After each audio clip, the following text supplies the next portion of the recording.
আসসালামু আলাইকুম everyone, welcome back to my channel Mukti's cooking world. আজকে আমি আপনাদেরকে তৈরি করে দেখাবো তাওয়া চিকেন এবং সাথে থাকবে পরোটা। এই একটি ভিডিওর মধ্যেই আমি দুটো রেসিপি আপনাদের সাথে শেয়ার করব। ইফতারে অনেক বেশি ভাজাপোড়া না খেয়ে এই ধরনের খাবারগুলো ট্রাই করে দেখতে পারেন, আশা করছি ভালো লাগবে। তো চলুন দেখে নেওয়া যাক কিভাবে তৈরি করতে হয়। প্রথমেই আমি পরোটা তৈরি করে নিব। এর জন্য এখানে একটা মিক্সিং বোলের মধ্যে মেজারমেন্ট কাপের 2 কাপ পরিমাণ ময়দা নিয়ে নিচ্ছি। এবার এর মধ্যে আমি দিয়ে দিচ্ছি স্বাদ মতো কিছুটা লবণ, দিয়ে দিচ্ছি এর মধ্যে আমি 2 টেবিল চামচ পরিমাণ রান্নার রেগুলার তেল। এখন সবকিছু হাত দিয়ে খুব ভালোভাবে মিশিয়ে নিতে হবে। এভাবে ভালোভাবে ঘষে ঘষে তেলটা ময়দার সঙ্গে মিশিয়ে নেবেন। এবার এর মধ্যে আমি নর্মাল তাপমাত্রার কিছুটা পানি অ্যাড করে একটা ডো মেখে নিব। আর চেষ্টা করবেন পানিটা একবারে না দিয়ে অল্প অল্প করে দেওয়ার জন্য, এতে করে ডোটা নরম হয়ে যাওয়ার আর কোনো ভয় থাকবে না। আর এই তো এরই মাঝে আমার ডোটা মেখে নেওয়া হয়ে গিয়েছে। ডোটা খুব একটা শক্তও হবে না আবার নরমও হবে না, একটা নর্মাল ডো হবে।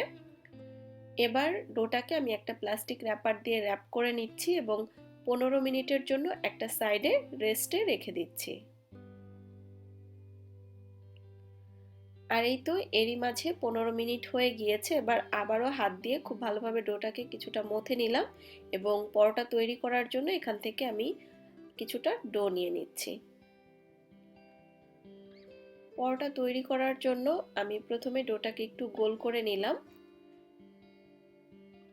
এবার একটা বেলুনির সাহায্যে প্রথমে একটা বড় সাইজের রুটির আকারে বেলে নিতে হবে। তো বেশ বড় করে আমি একটা রুটি বেলে নিয়েছি। এবার এর মধ্যে আমি কয়েক ফোঁটা তেল দিয়ে দিলাম।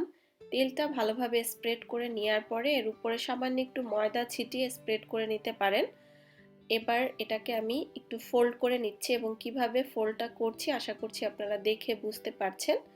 তো ফোল্ডটা করার কারণে পরবর্তীতে কিন্তু আমরা যখন পরোটাটা ভাজবো তখন পরোটার মধ্যে অনেক লেয়ার হবে। এবার হাত দিয়ে একটু টান দিয়ে তারপরে এরকমভাবে গোল করে আবারও পরোটার জন্য লেচি তৈরি করে নিচ্ছি। লেচিটা তৈরি করার পরে হাত দিয়ে খুব ভালোভাবে একটু চ্যাপ্টা করে সেট করে নিতে হবে। লেচিটাকে সেট করে নেওয়ার পরে আমি আবারও পরোটার আকারে এটাকে বেলে নিব। তবে আপনারা চাইলে লেচি তৈরি করে লেচিগুলোকে আলাদা আলাদা 10 মিনিটের জন্য সেট হওয়ার জন্য রেখে দিতে পারেন, এতে করে বেলে নিতে অনেক বেশি সহজ হয়। তো আমার পরোটাটা এরই মাঝে বেলে নেওয়া হয়ে গিয়েছে। এবার এই পরোটাটা আমি ভেজে নিব। পরোটা ভাজার জন্য চুলায় আমি একটা ফ্রাই প্যান বসিয়ে নিয়েছি। এবার পরোটাটা আমি দিয়ে দিলাম।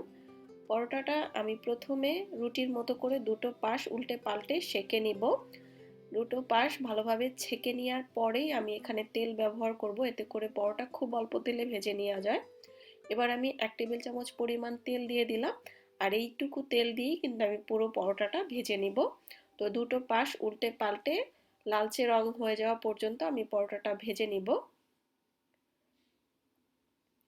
আর এই তো এরই মাঝে আমার পরোটাটা হয়ে গিয়েছে। পরোটা হওয়ার পরে এবার আমি আপনাদেরকে তৈরি করে দেখাবো অসম্ভব মজাদার তাওয়া চিকেন। তাওয়া চিকেন যদিও তৈরি করছি, তবে আমি এখানে নিয়ে নিয়েছি একটা ফ্রাই প্যান। আসলে তাওয়া চিকেনের যে হোটেলগুলোতে তাওয়া ব্যবহার করে সেটা তো আর ঘরে থাকে না, তো আপনারা যে কোনো ছড়ানো ফ্রাই প্যানেই তৈরি করে নিতে পারবেন। এবার এর মধ্যে আমি দিয়ে দিচ্ছি 1/4 কাপ পরিমাণ রান্নার রেগুলার তেল। এবার দিয়ে দিচ্ছি 1 চা চামচ পরিমাণ রসুন কুচি এবং 1 চা চামচ পরিমাণ আদা কুচি। এই রেসিপিতে আমি আদা রসুন বাটাটাও ব্যবহার করব, তবে প্রথমে এভাবে একটু আদা রসুনটা হালকা ভেজে ব্যবহার করলে খুব সুন্দর একটা স্মেল আসে। আর এই তো আদা রসুনটা হালকা ভেজে নেওয়া হয়ে গিয়েছে। আজকের রেসিপির জন্য আমি ব্যবহার করছি আধা কেজি পরিমাণ মুরগির বুকের মাংস, এরকম ছোট টুকরো করে কাটা। তবে আপনারা চাইলে মুরগির অন্য যে কোনো অংশের মাংসও ব্যবহার করতে পারবেন। এবার টুকরো করে কাটা মুরগির মাংসটা আমি সরাসরি তেলের উপরে দিয়ে দিলাম। তেলের উপরে ছেড়ে হাই হিটে এটাকে প্রথমে 3-4 মিনিটের মতো ভেজে নিতে হবে।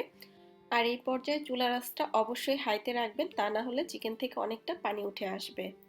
এবার এর মধ্যে 1 টেবিল চামচ পরিমাণ আদা রসুন বাটা দিয়ে দিলাম 1 চা চামচ পরিমাণ লাল মরিচের গুঁড়া, দিয়ে দিচ্ছি 1 চা চামচ পরিমাণ জিরার গুঁড়া, দিচ্ছি আধা 1 চা চামচ পরিমাণ হলুদের গুঁড়া, আরও দিয়ে দিচ্ছি স্বাদ মতো কিছুটা লবণ। একইভাবে চুলার আঁচটা হাইতে রেখে আরও 5 মিনিটের মতো মশলা সহ এগুলোকে ভেজে নিতে হবে বা কষিয়ে নিতে হবে। তাও চিকেনটা মূলত হাই হিটেই রান্না করা হয় এবং প্রত্যেকটা উপকরণ জাস্ট হাই হিটে অনবরত নেড়েচেড়ে রান্না করা হয়।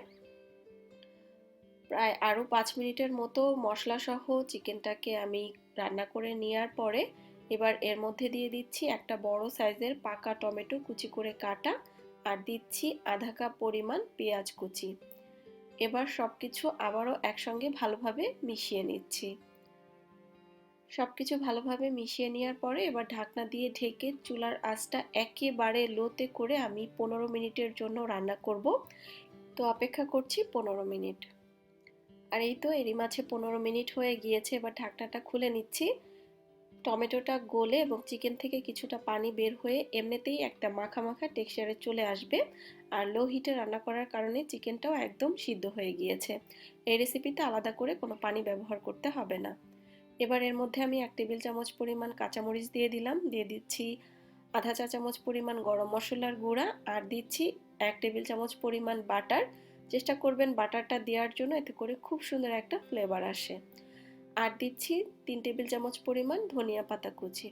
এবার সব কিছু খুব ভালোভাবে মিশিয়ে নিলেই কিন্তু মূলত আমাদের রান্নাটা হয়ে যাবে।